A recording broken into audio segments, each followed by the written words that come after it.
I tried recording earlier and my phone died. Okay, so this is part two. Here's some of the issues when I have a flare-up. Cutting and pulling of my hair, scratching or digging into my skin. I am aware of the fact when I cut my hair, because I do that straight out of frustration. If I'm in a disassociated state, I'm not always aware of scratching and digging in my skin or pulling at my hair. And one other thing they classify as self-harm is when I try to bang my head on the wall. A lot of times when you become numb, you tend to forget what even had you upset.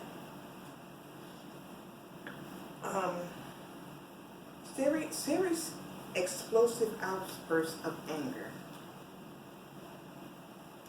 I've learned to become displacent, destroying inanimate objects just to keep from hurting those that are around me and hurting myself.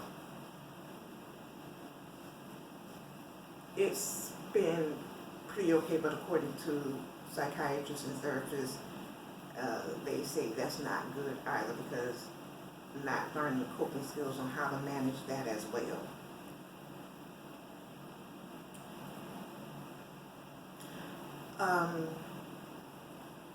Due to bad parenting skills, I lost my children. They're all grown now, and they basically don't want to have anything to do with me. And because of the disassociation / blackouts, I can't always remember everything that I do or say. And when somebody tells me what I said or what I did, it's very disturbing, and it can really cause you to fall into a major depression. At least it does with me. I feel like total crap. I really don't feel like I want to be here anymore. But no one seems to understand it because they feel as though it's not that deep of an issue. And then you find those that feel as though that because you stay in the house that you're being consumed by your environment, and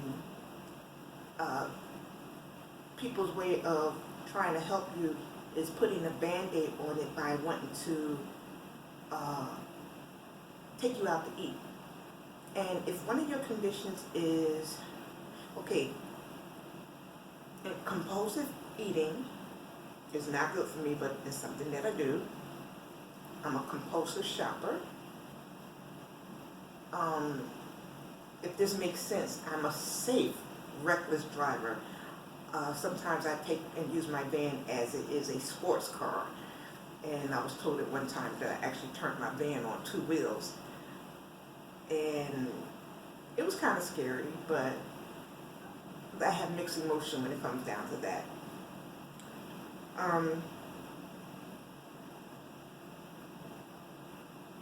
You could be sitting having a normal conversation, that all of a sudden, it's just like everything just went sour. It's nothing no one said, and you could be talking to them. All of a sudden, everything just, what am I even wasting my time talking for? Why are you even near me? And then I just burst out and start crying and be like, I gotta go, I can't handle this right now. They may ask why. I don't know why. It just is happening. So sometimes I just try to isolate myself.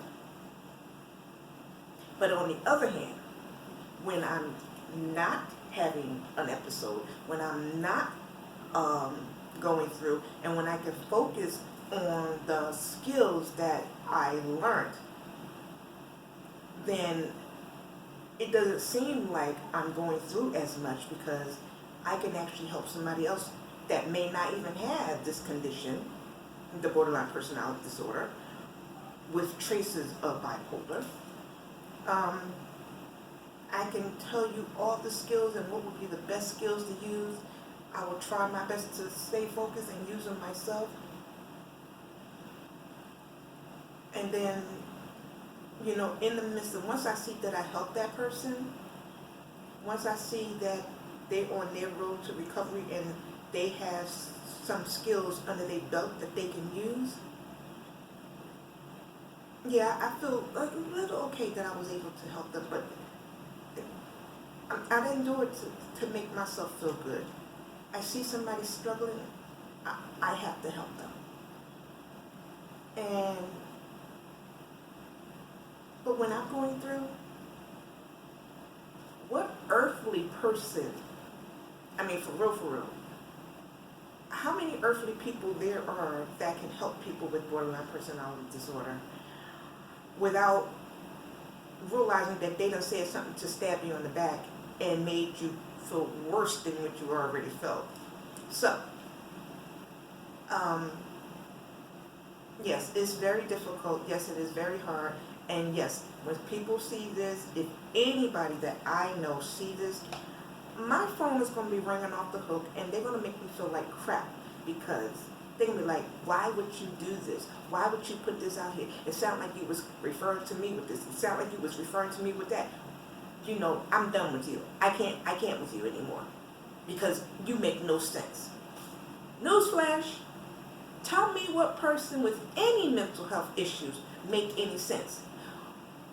It's amazing how most people can relate to children who have autism that does things differently. They can relate to that.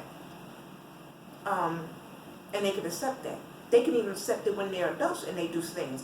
But when it comes down to quote unquote mental health issues, they push people to the side.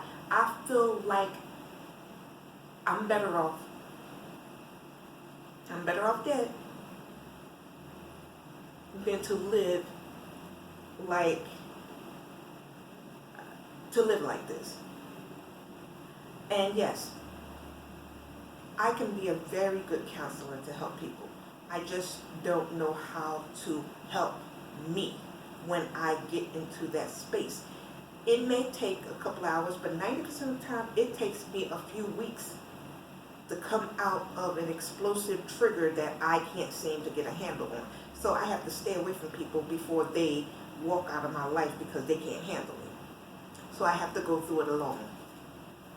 And that's about that. Y'all have a good day, evening, or night. And it may be helpful to some, and people may say, this woman done lost her mind. But once again, 20 years of suffering. 20 years. And that's about that. Sorry if I was long-winded.